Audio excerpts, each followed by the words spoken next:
Hello, welcome to the channel Why Stories. Enjoy watching. Don't you dare argue with my mother in her own house, hissed my husband even though we were in my apartment. An hour later, my mother-in-law was waiting in line at the emergency room, and my husband was calling me from the street, begging me to at least let him in to collect his things.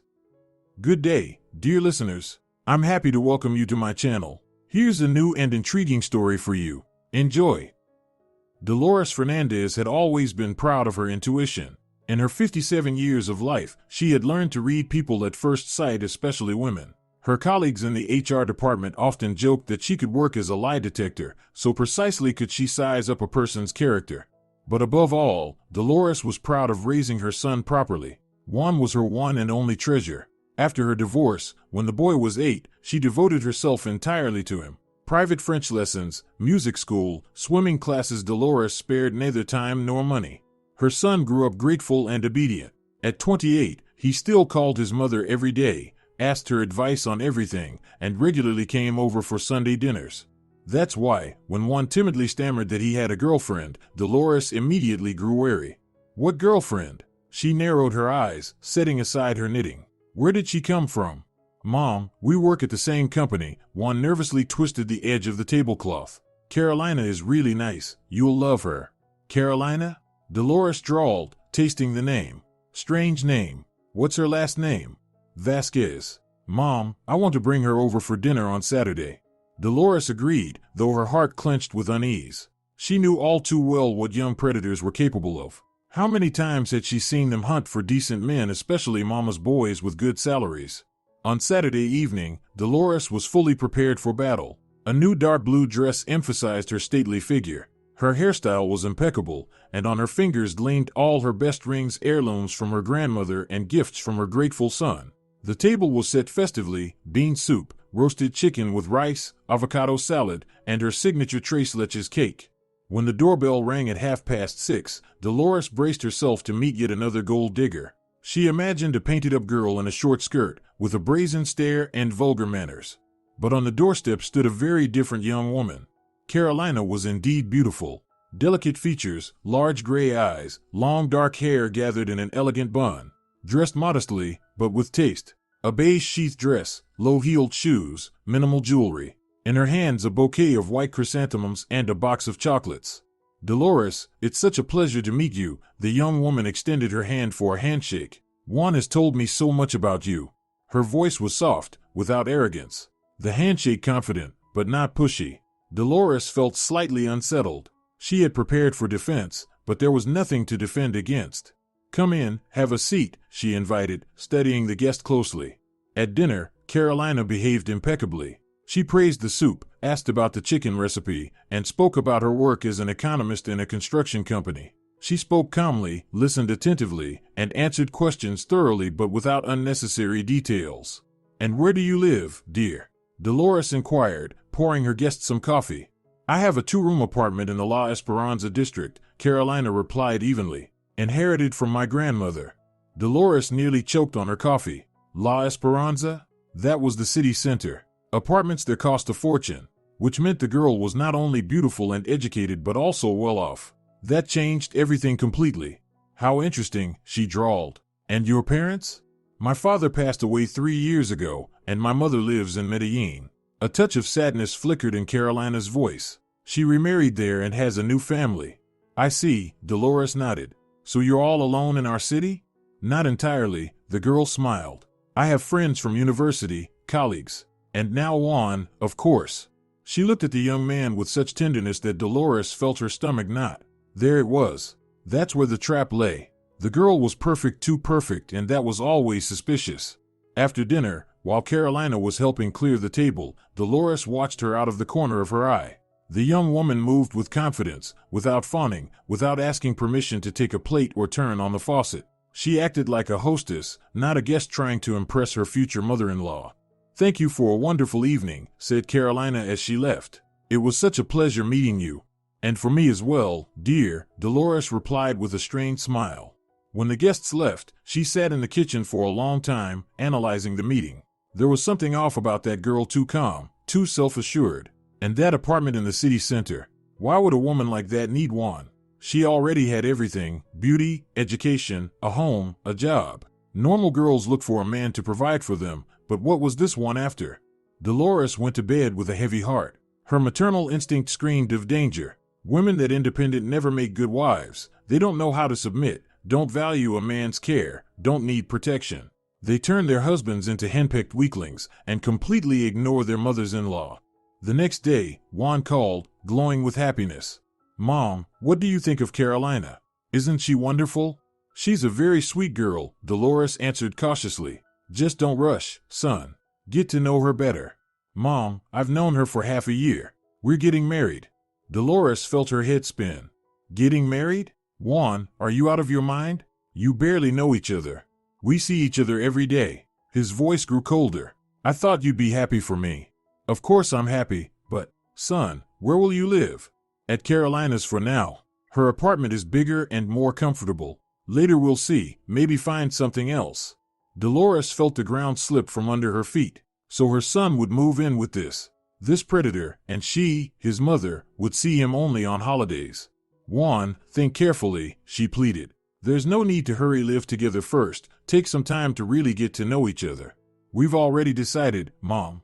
The wedding is in 2 months. Small, just close family." After that conversation, Dolores couldn't sleep for 3 nights. She paced around her apartment, turning over different ways to save her son. Maybe she should tell him something about the bride? But what could she say when the girl was flawless? Hire a private detective, perhaps? But what would he find when everything was already so clear? Carolina's danger lay precisely in her perfection. She gave no grounds for criticism, made no mistakes, never showed her claws, but Dolores could feel it. She had claws, sharp ones, and sooner or later she would reveal them. The wedding went exactly as planned, modest and without pomp. Carolina wore a simple white dress, without a veil or long train. Around 30 guests, an ordinary restaurant, nothing elite. Dolores expected at least there to see the bride's true face, greed, a desire to flaunt at someone else's expense. But no, the girl even paid for the wedding herself, politely refusing any help from the groom or his mother. "I don't need a lavish ceremony," she explained. "The main thing is that we'll be together." After the wedding, Juan really did move in with his wife. Dolores was left alone in her 3-room apartment, where every corner reminded her of her son. His childhood drawings on the fridge, graduation photos, swimming trophies, everything screamed that the master of the house no longer lived there. For the first month, she heroically restrained herself, not wanting to seem intrusive. She called Juan every other day, asked how he was doing, invited him to Sunday dinners. Her son came dutifully, but it was clear this was now an obligation, not a need. He hurried home to his wife, declined her offer to stay for coffee, and made excuses about plans that no longer involved his mother, but Carolina. By the 2nd month, Dolores's patience snapped. She decided to pay the newlyweds a visit. Carolina's apartment turned out to be even better than Dolores had imagined. High ceilings, large windows, expensive furniture, not new, but solid, likely antique, elegant without excess. And most striking of all, no trace of Juan's presence. His things were there, of course, but the space remained entirely feminine, shaped by the mistress's taste. "How beautiful you have it here," Dolores said, glancing around. "And where is this armchair from?" "Very unusual." "Antique," Carolina explained, serving coffee. "Also from my grandmother. She loved old things." Dolores sat down in the armchair and understood at once. This was the seat of power. From here one could survey the whole living room, comfortably observing everything that happened in the home. The chair was clearly meant for the head of the family, the one who made decisions. And now it wasn't she, the mother of an only son, sitting there, but some girl. "Carolina, dear," she began cautiously, "have you thought about remodeling? Refreshing something? Rearranging the furniture? One should feel like the master here too."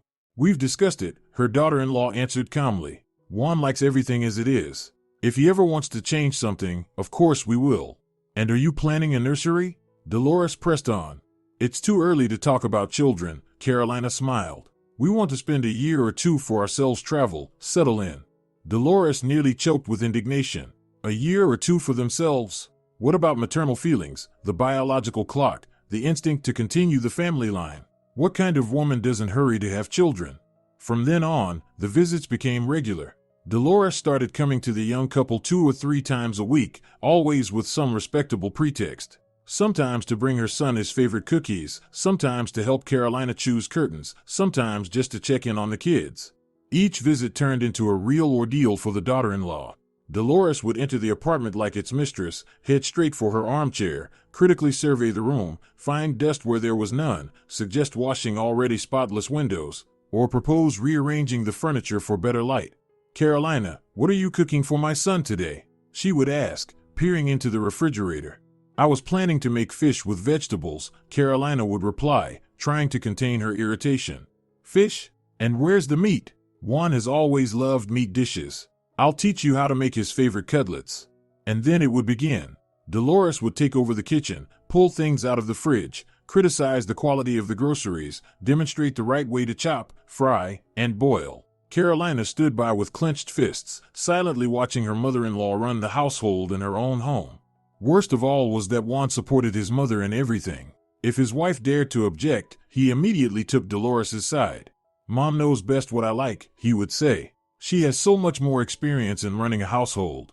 "Carolina, don't be upset with Mom," he tried to reassure his wife after yet another visit. "She means well, she loves you." But Carolina knew there was no love at all. In her mother-in-law's eyes she read cold hostility, a need to assert dominance, to establish her own rules. Dolores was marking her territory like a dog, showing who was truly in charge. After half a year of this life, Carolina began to notice how she was changing. Once confident, active, and cheerful, she now woke each morning wondering whether her mother-in-law would show up today, whether she would find some pretext for criticism, whether she would launch another reorganization of the closets. The most painful part was Dolores's intrusion into the most intimate areas. She might walk into the bedroom and start rearranging underwear, criticize the bed linens too bright, one prefers calm tones, or even offer advice on their private life. A man must be fed well, otherwise he won't have any strength. Carolina endured it because she loved her husband and didn't want to force him to choose between his wife and his mother. She hoped that, in time, things would settle and her mother-in-law would get used to her and accept her as part of the family. But as months passed, Dolores not only failed to soften, she grew bolder. She no longer asked permission. She might arrive early in the morning and launch into a general cleaning, declaring the house neglected. She might throw away food she deemed not fresh and replace it with the right products. "Juan, talk to your mother," Carolina pleaded one day. "This is my apartment. I have the right to live here the way I see fit." "Don't be selfish," her husband said in surprise. "Mom is doing this for us, she's helping. You should be grateful." "Grateful? For what? For rearranging my furniture without asking? For throwing out my groceries? For criticizing my every step?" "Mom doesn't criticize anyone," Juan frowned. "She's sharing her experience. And really, you could treat her with a bit more respect." After such conversations, Carolina felt even more alone. Her husband not only failed to protect her, but accused her of being ungrateful. Meanwhile, Dolores pressed her advantage.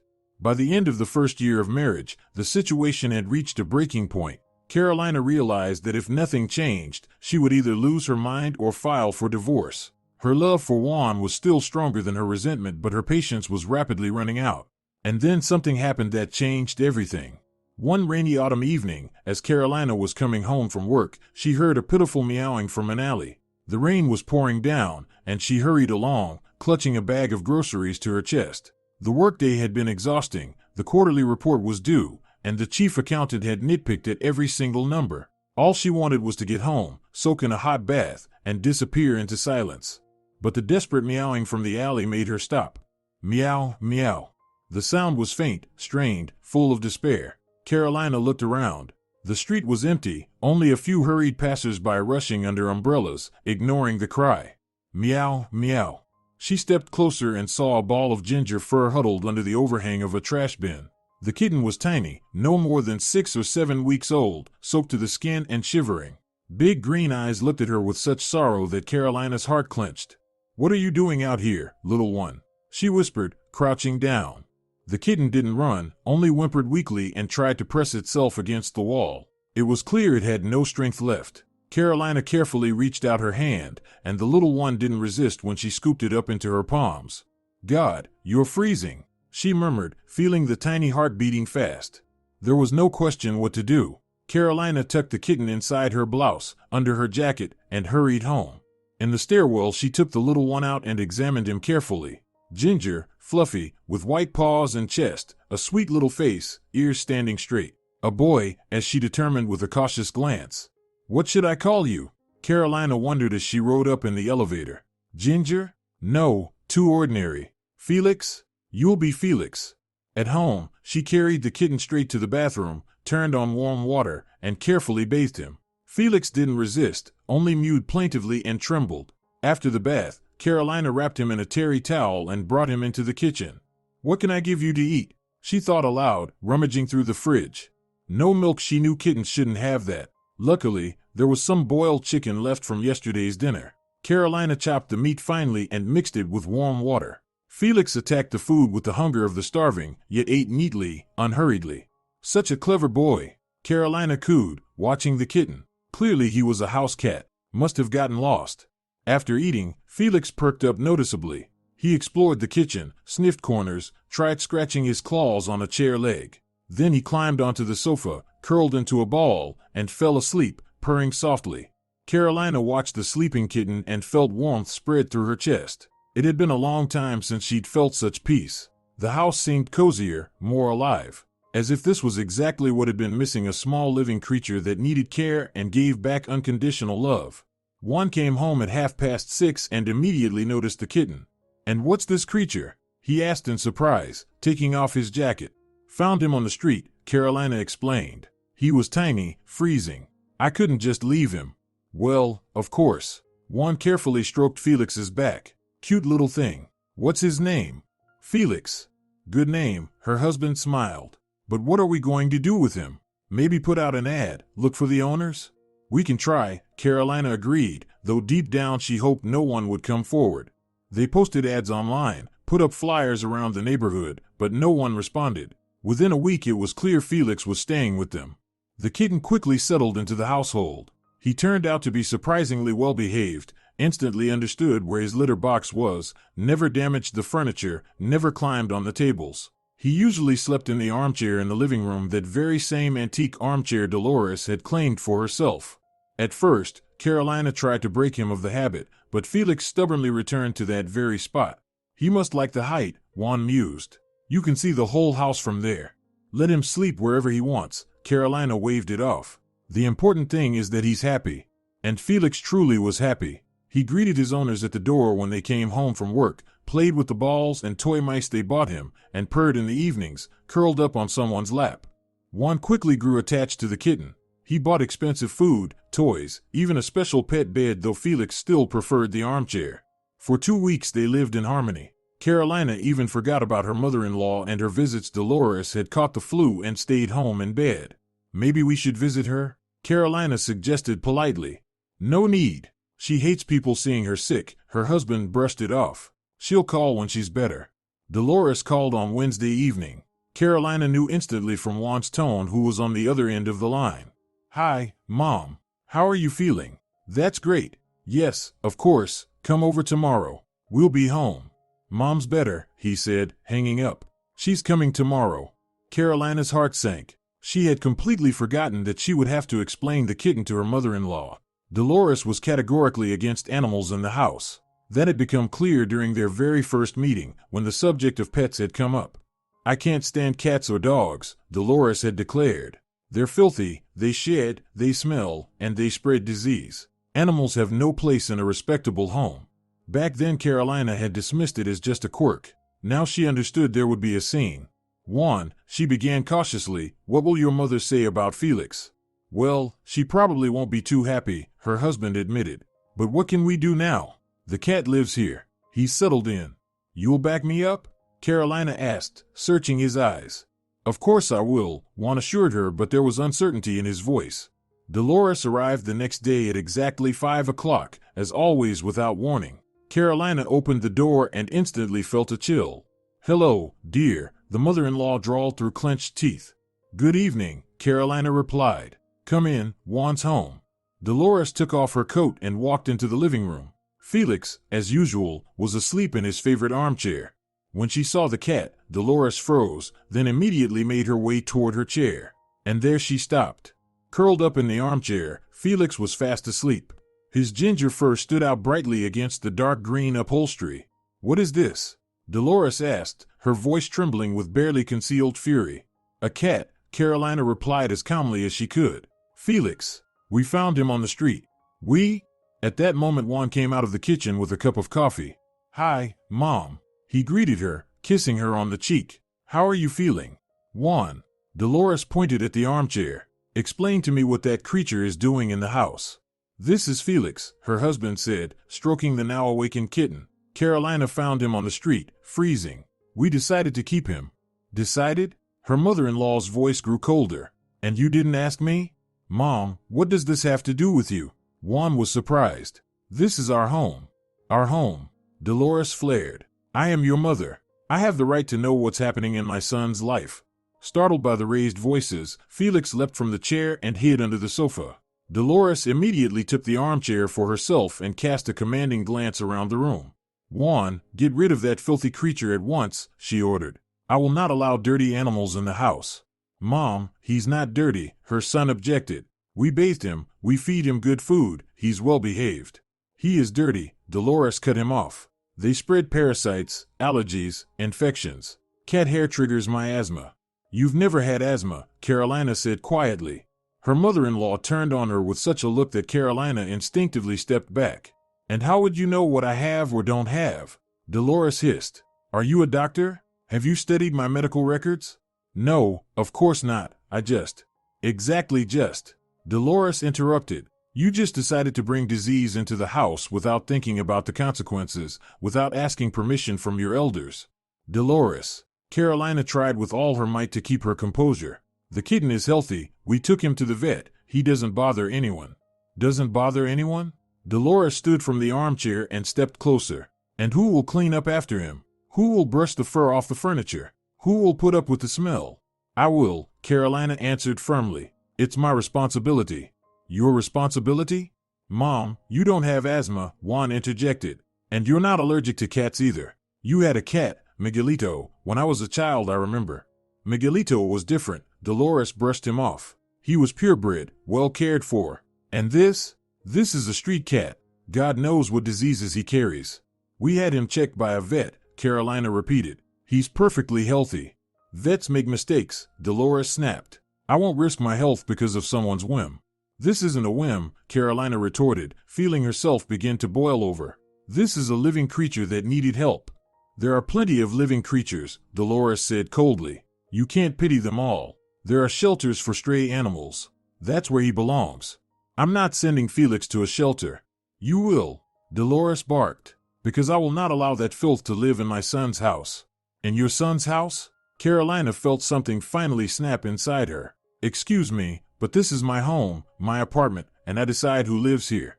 Silence fell. Dolores turned pale, then flushed crimson with rage. Juan looked at his wife in shock and fear. My apartment? Dolores repeated slowly. Ah, I see. So now you're telling me where my place is? I'm not telling you where your place is, Carolina replied, trying to keep her voice even. I'm just stating the situation. Felix will stay with us. We'll see, Dolores said darkly. We'll see what my son has to say. She turned to Juan, who stood between the two women, wishing the floor would swallow him whole. Juan. Her voice softened, almost tender. You understand I'm right. I care about your health, about keeping the house clean. Will you really let your wife speak to me like this? Juan stayed silent, shifting his gaze from his mother to his wife and back again. Juan. Carolina called. Say something. He faltered, licking his lips. Maybe we really should think about it. A cat is a big responsibility. Exactly, Dolores picked up eagerly. Responsibility. And are you ready for it, dear? Ready to get up at night if the cat falls ill? Ready to spend money on the vet? Ready to clean up if he damages something? I am, Carolina answered firmly. And what about when you have children? Her mother-in-law pressed on. A cat can be dangerous for a baby. He could scratch, 'cause allergies. That's nonsense, Carolina broke in, unable to hold back. Millions of families keep cats, and nothing terrible happens. Nonsense? Dolores flared. You dare call my concerns nonsense? Juan, Carolina turned to her husband. You promised you'd support me. He faltered again. Carolina, maybe Mom's right. Maybe it's not worth the risk. At that moment Carolina understood she was alone, utterly alone against this domineering woman who would stop at nothing to get her way. and her husband, who had promised to love and protect her, had chosen his mother's side. Fine, she said quietly. I understand. Understand what? Dolores asked suspiciously. That Felix stays, Carolina answered calmly. And you, Dolores, are free not to come here again if your so-called allergy troubles you. Her mother-in-law gasped in outrage. Juan, did you hear how this woman talks to your mother? Wife, Carolina prompted. The word is wife. Carolina, apologize to Mom at once. Juan barked. For what? She asked in astonishment. For defending a helpless creature? For not allowing anyone to dictate in my own home? For forgetting who's the elder here, Dolores interjected. For not respecting your husband's family. Family? Carolina gave a bitter laugh. What family? You've never considered me family. To you I've always been a stranger, a temporary obstacle between you and your son. That's not true, Dolores protested, but a flicker of alarm flashed in her eyes. It is true, Carolina said wearily. And we all know it. She walked over to the sofa and peeked underneath. Felix was crouched there, pressed against the wall, his big eyes full of fear. Come here, sweetheart, she called softly. It's all right. The kitten cautiously crawled out from under the sofa, and Carolina scooped him into her arms. Felix pressed against her, trembling. See, she said, turning to her mother-in-law. You frightened the baby. He's only 3 months old. He doesn't understand why people are yelling at him. A baby? Dolores scoffed. That's an animal, not a child. He's a child to me, Carolina answered firmly, and I won't let anyone hurt him. A tense silence hung in the room. Felix stopped trembling and began to purr softly, sensing the warmth and protection. Juan, Dolores said at last, I expect your decision. Either that cat is gone from this house today, or I don't know what to think about your wife. Juan stood in the middle of the room, fists clenched, silent. Carolina could see how he was torn apart, caught between two loyalties, and in that moment she understood fully, whatever he chose, their marriage would never be the same. Well? His mother pressed. I'm waiting. Mom, Juan said slowly, maybe we shouldn't rush? Maybe we could try to come to some sort of agreement? Agreement? Dolores flared. You want me to risk my health for some stray cat? You don't have any health problems because of cats, Carolina said wearily. You just don't want anything in this house that you can't control. What did you say? Dolores asked in shock. What I said. Carolina felt a strange relief at finally speaking the truth out loud. You can't control Felix the way you control everything else in this house. You can't order him where to sleep, what to eat, how to behave, and that's what infuriates you. Dolores opened her mouth, then closed it again. Her face showed surprise, anger, and something else, perhaps shock that someone dared tell her the truth to her face. Juan, she whispered, do you hear what your wife is saying? I hear, her son replied darkly. And what are you going to do about it? Juan looked at his mother, then at his wife holding the kitten, and his eyes were pain, confusion, and anger. I don't know, he admitted honestly. God's truth, I don't know. And Carolina realized the war had only just begun. 3 tense weeks of uneasy calm followed that memorable visit. Dolores didn't come over, but she called every day, sometimes several times a day. She spoke only with her son, and if Carolina answered the phone, she hung up immediately. Mom's asking about your health, Juan would report after each call. She's worried you might develop an allergy to cat hair. How thoughtful, Carolina answered dryly, scratching Felix behind the ear. Meanwhile, the kitten grew and flourished. From a pitiful, soaking wet bundle he had turned into a true beauty, ginger, fluffy, with emerald eyes and a snow-white chest. His character was remarkable, affectionate, yet independent. He never demanded attention, but always appeared when his owners felt sad or troubled. Felix grew especially attached to Carolina. He met her at the door when she came home from work, slept at her feet, and when she cooked dinner, he would settle nearby, watching her closely. At first, Juan felt jealous, but later he got used to it. The cat was smart and tactful. When the couple wanted to be alone, he discreetly slipped off into another room. You know, Juan said one day, watching Felix play with a candy wrapper, I'm starting to understand why you fought for him so hard. He really is special. All animals are special, Carolina replied. It's just that not everyone notices it. Mom is just afraid of change, her husband tried to justify his mother. She's used to order, to silence. Juan, your mother isn't afraid of change, Carolina said wearily. She's afraid of losing control. Over you, over this house, over our relationship. Don't say that, Juan winced. She loves me. Does she love you or does she own you? Juan broke off the conversation, citing fatigue. But Carolina could see that her words had struck him. Juan became more pensive, quieter, and when his mother called, his answers grew reluctant and curt. Dolores felt her influence slipping away, and it infuriated her. The calls became more frequent, her voice gaining hysterical notes. "Juan, I feel awful," she complained. "My heart hurts, my blood pressure spikes probably from all the stress." "Mom, maybe you should see a doctor," her son suggested. "What doctor?" Dolores sobbed. "I don't need a doctor, I need my son." "When was the last time you visited me?" "A month ago." "Last week," Juan reminded her. "For half an hour," his mother retorted. "You stopped by, said hello, and ran off. Before, we spent whole evenings together." "Mom, I'm married now." "Ah, married." Her voice turned poisonous. "And your wife forbids you to see your own mother?" "Carolina doesn't forbid anything." "Doesn't forbid? Then why don't you come over? Why don't you bring her? Or is she too proud to visit her sick mother-in-law?" After such conversations, Juan walked around sullen and irritable. Carolina suggested visiting Dolores, but her husband refused. "No," he said, "not until she accepts Felix. Better not to meet at all." "And what if she never accepts him?" "She will," Juan insisted, trying to convince himself. "She just needs time." But time passed, and the situation only worsened. Dolores began recruiting allies she called old family friends, complained to neighbors, telling everyone what a cruel daughter-in-law she had.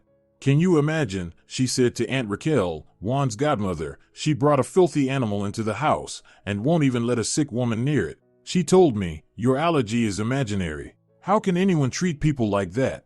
Aunt Raquel, a simple-hearted woman, was genuinely outraged and promised to have a heart-to-heart talk with Juan. Other acquaintances also shook their heads and sympathized with the unfortunate mother. "Mom, Aunt Raquel called," Juan said once. "She told me you've been complaining about Carolina to everyone." "I haven't complained to anyone," Dolores said, offended.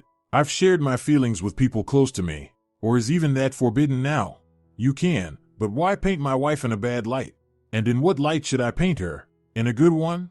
His mother's voice grew sharp. "She's rude to me, drives me out of the house, keeps filthy animals. What good can I possibly say about her?" "Mom, that's enough." Juan snapped. "Carolina never drove you out. She just said the cat stays." "Oh, so the cat is more important than your mother," Dolores sobbed theatrically. "Well then, now I know what I mean to my only son." And she hung up. Juan called back, apologized, but his mother sulked for a long time before magnanimously forgiving him on conditions. "I'm willing to forgive, but only if that cat disappears from the house."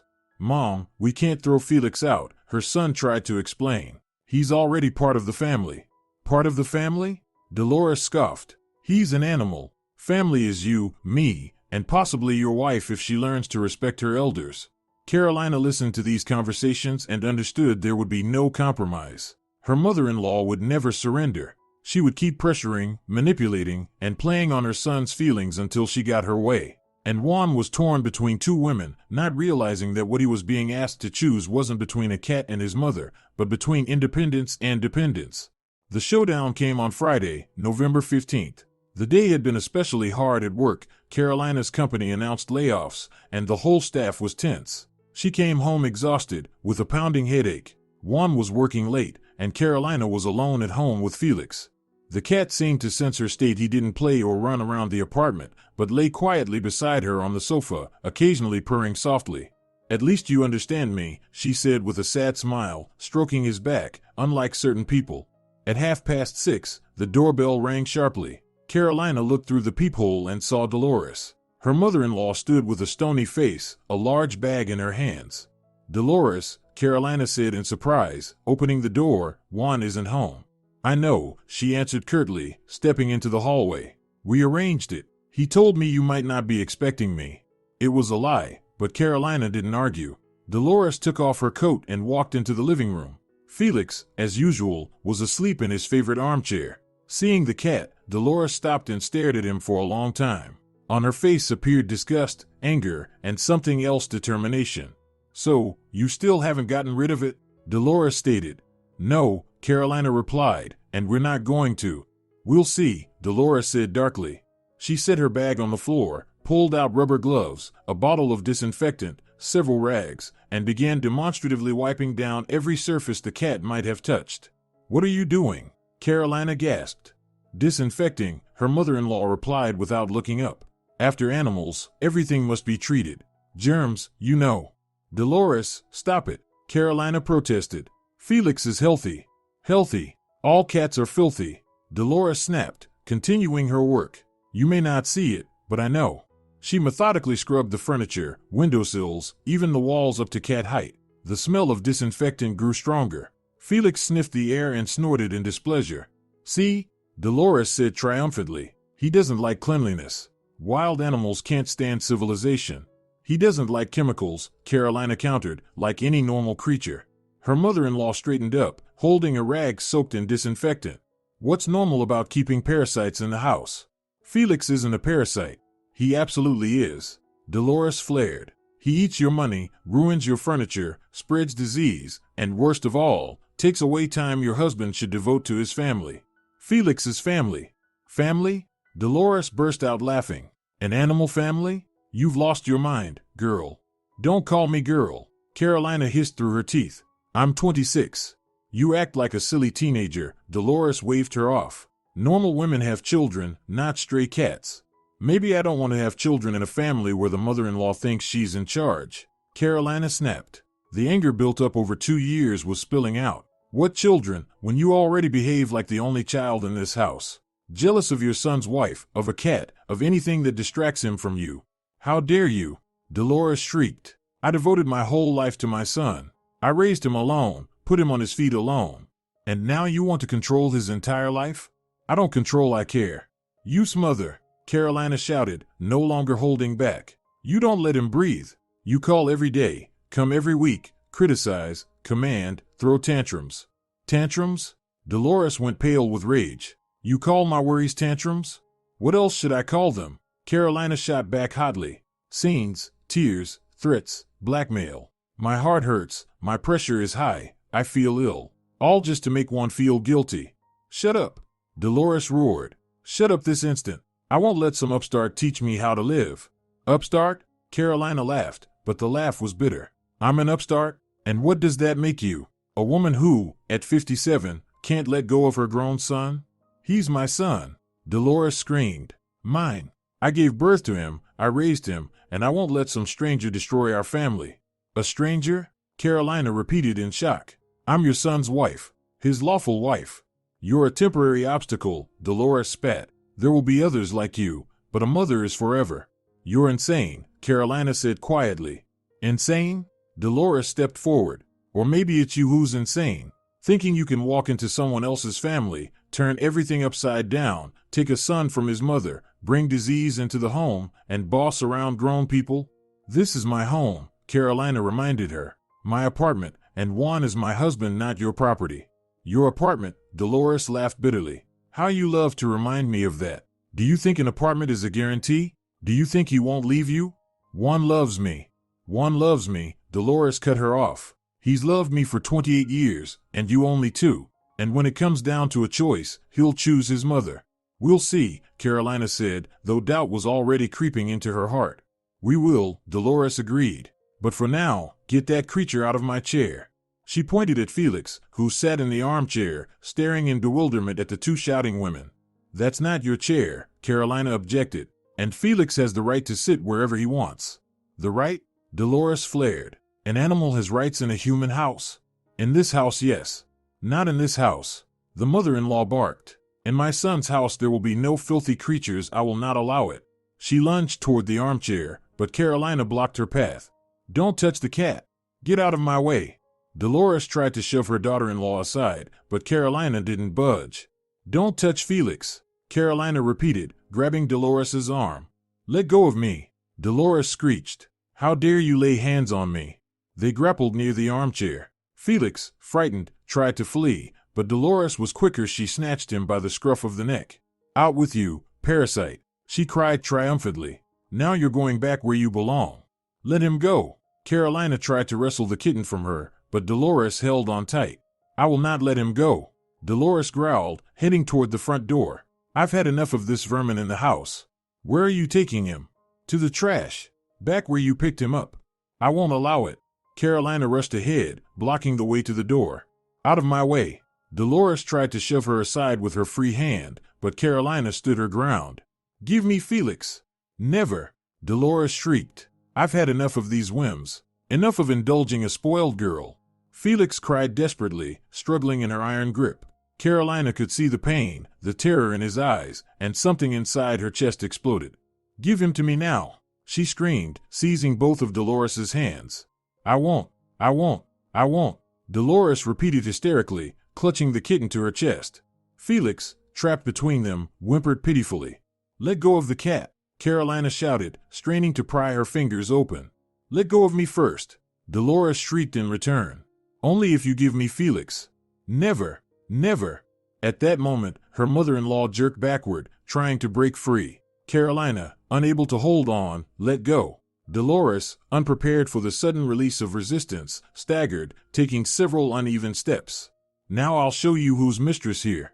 She swung her free hand, the plump hand heavy with rings, the one she so often used to point, to command, aiming straight for her daughter-in-law's face, those hated gray eyes that dared defy her.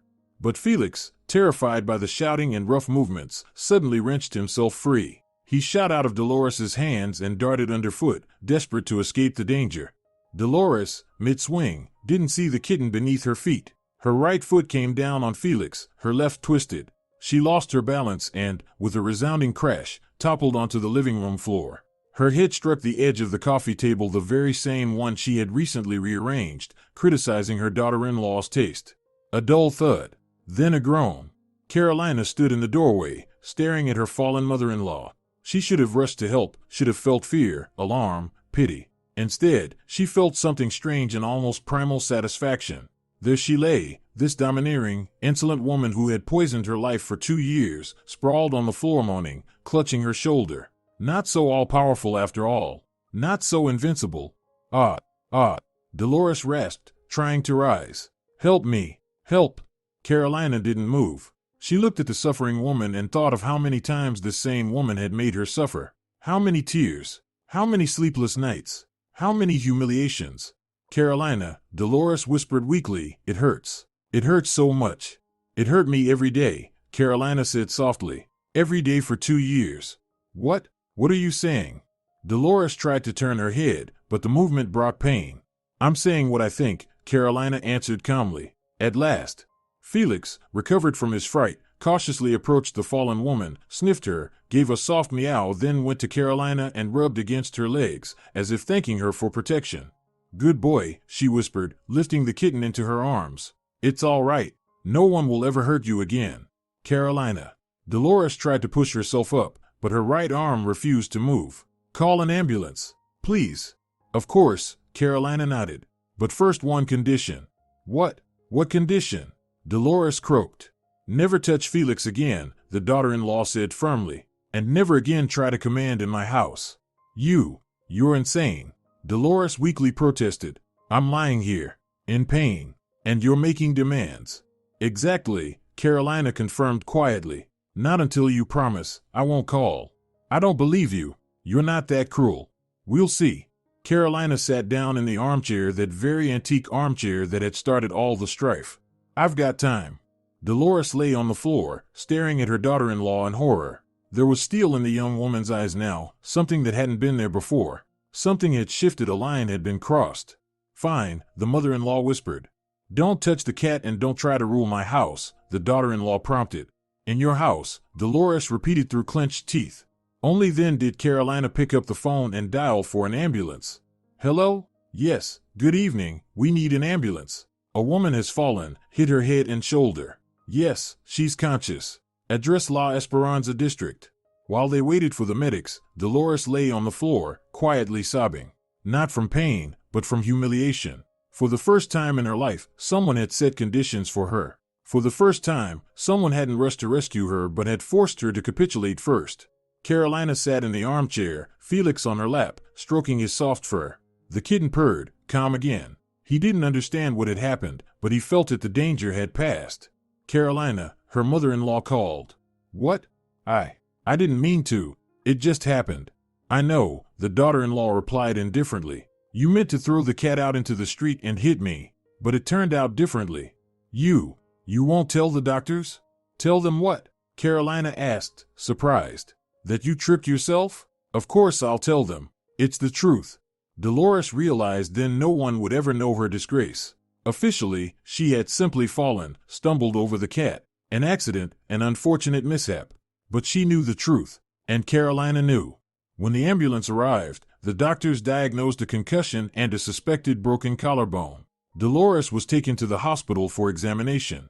And you are? The doctor asked Carolina. Her daughter-in-law, she replied. I see. Well, one must be careful with cats. They tend to get underfoot. When the ambulance disappeared around the corner, Carolina closed the door and leaned her back against it. The apartment was unusually quiet, only the ticking of the kitchen clock and the soft purring of Felix in his favorite armchair. She looked around scattered rags, a bottle of disinfectant, Dolores's bag with her arsenal. The chemical smell lingered in the air, a sharp reminder of the battle just fought. Well, Felix, she said aloud, looks like we won. The cat lifted his head, looked at her with green eyes, and purred contentedly, as if in agreement.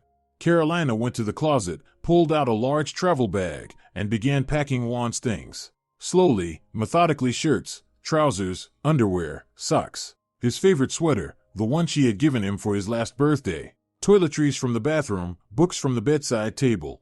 All the while, one thought kept circling in her head, it's over. Not because of Dolores's fall, but because of what had happened before the fall, because of the words that could never be taken back, because of that moment when Carolina had looked at Dolores lying on the floor and had felt not pity, but satisfaction. Juan would never forgive her for that. Even if she told him the whole truth, how his mother had tried to throw the cat out, how she'd raised her hand to strike her, how she'd tripped on her own, he would still find a way to blame his wife. He would say that she had driven his mother to such a state, that she had provoked the conflict, that she should have yielded. Because for Juan, his mother would always be right, even when she wasn't. At 8:30, the phone rang. Carolina looked at the screen. Juan. She picked up. Hello, Carolina. Her husband's voice was alarmed. The hospital called me. They say my mother is there with a head injury. What happened? Your mother fell, she answered calmly. She tripped over Felix. How did she fall? What was she even doing at our place? You told me she wouldn't be there. I told you that you wouldn't be there, Carolina corrected. But she came. She said she had arranged it with you. I didn't arrange anything with her, Juan protested. Never mind. The important thing is, how is she? They took her for tests. Possible collarbone fracture and a concussion. My God. Juan sighed heavily. I'm going to the hospital right now. And you? Are you okay? You didn't get hurt? Carolina wanted to tell him the truth. About the disinfectant, about the attempt to throw out the cat, about the raised hand. But she realized it was useless. He wouldn't believe her anyway. Or if he did, he would still find an excuse for his mother. No, she said. I didn't get hurt. Good. Listen, I'll probably stay with Mom overnight when she's discharged. She'll be alone, injured. Of course, Carolina agreed. Stay.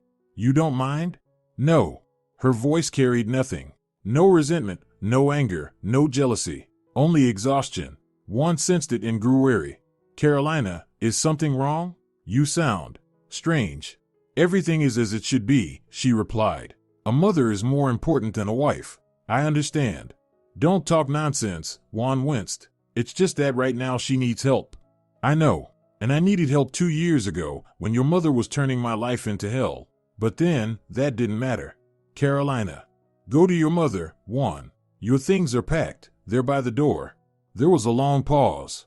What do you mean, packed? Her husband asked slowly. I mean packed, Carolina repeated patiently. In a bag, so it'll be easier to take them. Carolina, what are you talking about? Take what? Your things, Juan. From our home, which will now once again be my home. You're throwing me out? He asked in disbelief. I'm letting you go, Carolina said softly. To your mother, where you truly want to be. I don't want to be with my mother, I want to be with you. No, Juan, you want to be with both of us, and for us not to quarrel, not to make demands, to live peacefully together. But that doesn't happen. It does. You just need to find a compromise. What kind of compromise? Carolina asked tiredly. To throw out Felix? To let your mother rule my home? To stay silent when she insults me? She doesn't insult you. Juan, Carolina interrupted. An hour ago your mother called me some other woman and as temporary nuisance, said that I meant nothing because you only have one mother, but wives come and go. That's not an insult? Juan was silent. Then he asked quietly, "She really said that?" "She did, and a lot more. But it's not about the words, Juan. It's about the fact that you never defend me, never take my side, because for you, your mother is always right." "That's not true." "It is true, and I'm tired of fighting it." "Carolina, wait, don't make any hasty decisions," Juan pleaded. "Let's talk calmly tomorrow, discuss everything." "No," she said firmly, "there's nothing left to discuss. You made your choice 2 years ago, the first time you sided with your mother against me. Every time since then has only confirmed it." "Carolina, I love you." "And I loved you," she replied gently. "But love isn't enough when one person in a relationship is always the extra one. You're not the extra one. I am, Juan. Because the most important place in your life is already taken, and it won't be freed anytime soon." She hung up and turned off the phone. Juan, of course, would call back, beg, promise to change, but it was too late. Something inside her had broken completely today when she looked at her mother-in-law lying on the floor and felt no pity.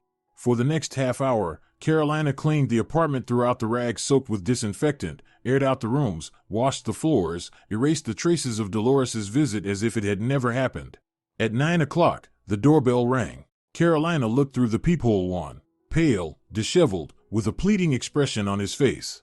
"Carolina, please open the door," he asked through the door. "I need my things."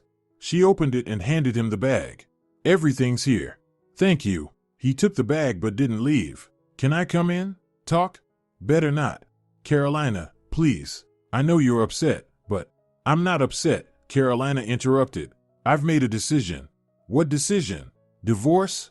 "Yes." Juan flinched as if slapped. "Because of one argument? Because of an accident?" "Not because of the accident, Juan.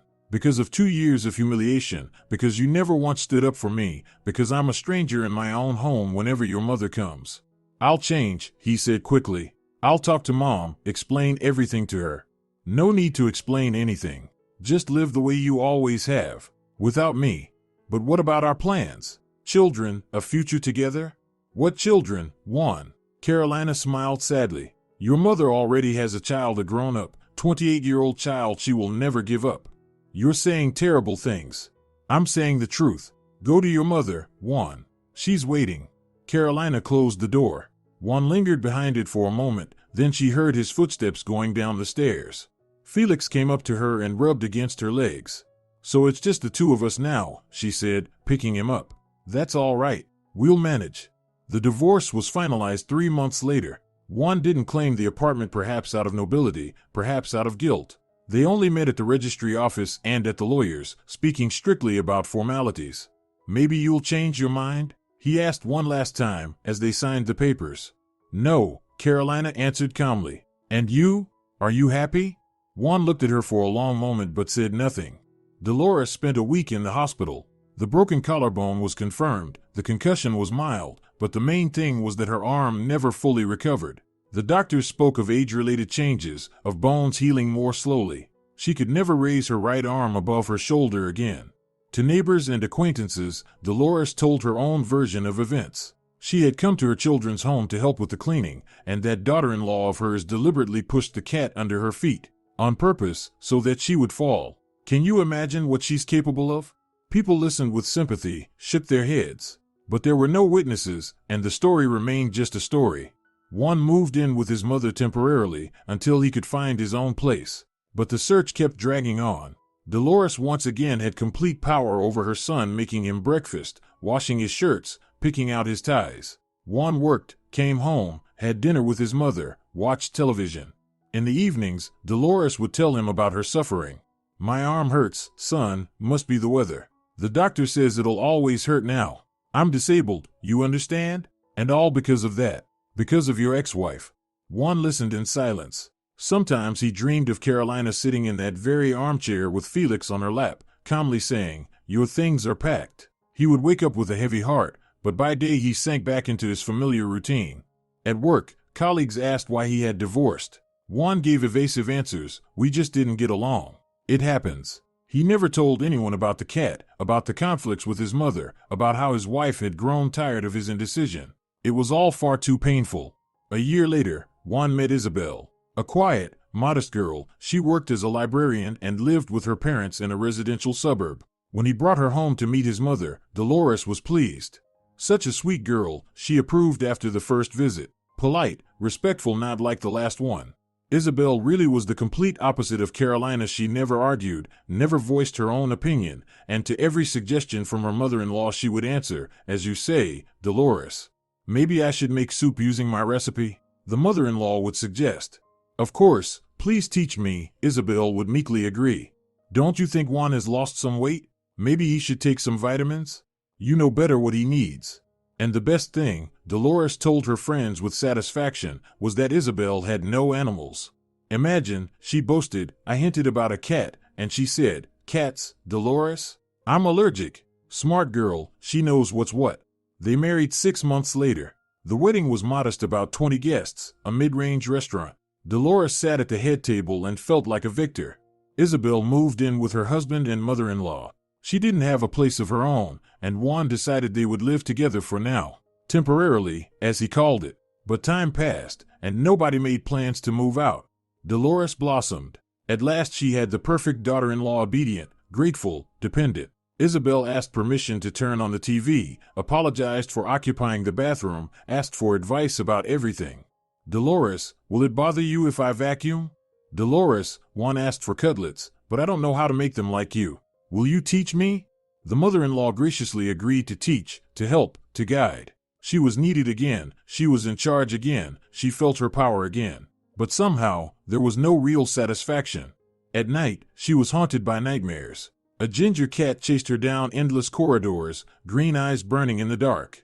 Dolores woke up drenched in sweat, clutching her injured shoulder. "Bad dream?" her son would ask, hearing her moans. "That cursed cat," she whispered. "That ginger devil keeps haunting me." Juan said nothing. He too sometimes dreamed of Felix, and of Carolina, sitting in that antique armchair, calm, untouchable. Meanwhile, Carolina was living a completely different life. The first months after the divorce were difficult, getting used to the silence, to solitude, to the fact that no one was criticizing her decisions anymore. Felix helped, meeting her at the door after work, purring beside her in the evenings, curling up next to her when she felt sad. Little by little, the apartment filled with new life. Carolina renovated, threw out the heavy curtains her mother-in-law had loved, painted the walls in light colors, bought bright pillows and paintings. The home finally reflected her taste, not compromises with someone else's opinions. 6 months after the divorce, she took in a second cat, black with white paws, named her Nina. Then came another cat, Simone, ginger and white like Felix. And a year later, a dog, a Labrador named Maximo, whose previous owners had surrendered him to a shelter. "You've got a whole zoo," laughed her friends when they came to visit. "Yes," Carolina smiled, "and I love it." The animals never quarreled, never tried to dominate, never sought to control their owner. They simply loved, and accepted love in return. That was exactly what Carolina had lacked in her marriage. She met Rodrigo at the veterinary clinic. She had brought Simone in for his vaccinations, and struck up a conversation in line with a man holding a tiny puppy in his arms. "Found him yesterday," he explained. "Sitting in the rain, whimpering. I couldn't just walk past." "I understand," Carolina nodded. "I've got 4 rescues at home myself." "4?" The man was surprised. "Do you run a shelter?" "No, I just don't know how to walk past someone else's misfortune." That was how they met. Rodrigo turned out to be a chef at a good restaurant, a true animal lover, and he cooked like magic. For their first date, he invited her to his place and prepared a 5-course dinner. "Oh my God," Carolina gasped, tasting his signature mango fish. "This is incredible." "You like it?" Rodrigo beamed. "I was nervous. Didn't know what you'd prefer." "I prefer anything cooked with heart," she admitted honestly. Rodrigo was exactly the kind of man she had dreamed of without realizing it. Calm, kind, self-sufficient. He didn't try to change her, didn't criticize her habits, didn't demand an account of her every move. And best of all, he adored her animals. "Felix is definitely the leader of the pack," he observed, watching the cats. "See how he keeps everyone in line?" "Yes, he's my chief," Carolina smiled. "The first one, and the smartest. Handsome fellow." Rodrigo scratched Felix behind the ear. "And such a great personality. Where did you find him?" "That's a long story," Carolina sighed. "You'll tell me someday?" "Of course." A year and a half later, Rodrigo proposed. Not in a restaurant, not on the seashore, at home, surrounded by all their pets. He pulled out the ring while they were watching a movie on the couch. Felix is always sleeping between them. Carolina, he said, I want to spend my whole life with you. You, me, and this entire honest company. Will you marry me? Yes, she answered without hesitation, even if there end up being more animals. Even if we turn into a zoo, Rodrigo laughed. And what if I cook every day? Especially if you cook every day. They were married in the spring, in a small church outside the city. The guest list was modest close friends, Rodrigo's colleagues, Carolina's girlfriends. The groom's parents came from Cartagena, but the bride's mother, who lived in Medellin, couldn't make the trip. But the most important guest, without a doubt, was Felix. Carolina insisted he be brought to the ceremony. The cat sat in a special carrier decorated with white ribbons, patiently waiting while his humans exchanged vows. Are you two out of your minds? Laughed the priest. Bringing a cat to a wedding. He's a special cat, Carolina explained. He changed my life. Well then, the priest smiled, if a cat changed your life for the better, the Lord must have had a hand in it. After the ceremony, they went home. Rodrigo prepared a festive dinner, friends brought gifts, everyone celebrated and congratulated the newlyweds. And Felix sat in his favorite armchair now decorated with a golden ribbon and observed the scene with dignity. He had grown older, more stately, but his eyes still gleamed with intelligence and kindness. You know, Carolina told Rodrigo after the guests had left, if not for Felix, we would never have met. Why do you say that? Her husband asked, surprised. Because I would still be married to another man, and I would be miserable. Tell me the whole story, Rodrigo asked, from the very beginning to the end. And Carolina told him, about Dolores and her endless criticisms, about 2 years of humiliation and failed attempts to keep her marriage alive, about the fateful evening when everything was decided. Poor kitten, Rodrigo shook his head in sympathy, almost suffered because of human pride. He didn't suffer, Carolina objected. On the contrary, he saved me. He saved me from a life that wasn't really a life. And he saved me too, Rodrigo added, because he brought you to me. They both looked at Felix. The cat was dozing in the armchair, paws tucked neatly under him, tail curled around his body. Around his neck hung a golden ribbon with a tiny bell, his wedding attire. Thank you, Ginger, Carolina whispered, for everything. Felix opened one green eye, looked at his owner, and purred contentedly. Then he closed his eye again and drifted back into sleep. Outside, the rain began to fall just like that night 3 years ago when a tiny, freezing kitten changed the fate of several people. But inside, the home was warm, cozy, and peaceful. Dolores kept complaining to neighbors about her cruel ex-daughter-in-law. One tried to find happiness with obedient Isabel, and at night, both of them still dreamed of the ginger cat with wise green eyes. But Carolina was happy, truly happy at last. And all thanks to a small, furry creature that had taught her 3 years earlier not to fear change. Felix slept in his chair, surrounded by love and care, dreaming of green fields where he could run freely, without fear of being chased away or hurt. Justice had prevailed, and they lived happily ever after. If you're enjoying it as well, leave a like and subscribe to the channel.